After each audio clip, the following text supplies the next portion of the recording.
Hello মা। তোর আব্বাকে কিছু বলবি? কি করেছেন উনি আবার? আকাশ দেখতে গেছে, বাসায় নাকি দম বন্ধ হয়ে আসে।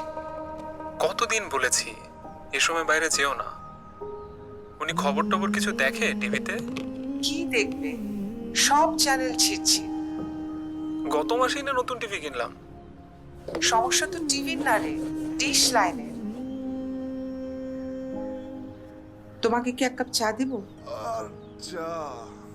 ওনাকে নিয়ে আর পারছি না, দিনে দিনে একটা বাচ্চা হয়ে যাচ্ছে। আচ্ছা টেনশন করো না, আমি দেখছি। আমি সব বিল দিয়ে দিয়েছি, তোমার বাইরে যেতে হবে না।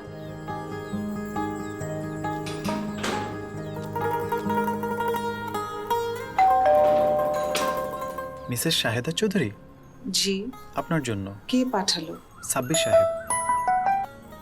আম্মা, তোমাদের জন্য অনলাইনে আকাশ কিনে পাঠালাম। আব্বা এখন ঘরে বসেই আকাশ দেখতে পারবে। নিরাপদে থাকার দিনগুলোকে একটু স্বস্তির করতে প্রিয়জনকে আকাশ উপহার দিন। ভিজিট করুন akashdth.com। তোর বাবার হাত থেকে তো রিমোটই পাওয়া যায় না। টিভিতে এত ঝকঝকে ছবি, এখন সারাদিন ঘরেই থাকে। আমাকে একটু রিমোটটা দাও না। আরে খেলা চলতেছে। চলে আসুন আকাশের ঝকঝকে টিভি দেখার নতুন দুনিয়ায়।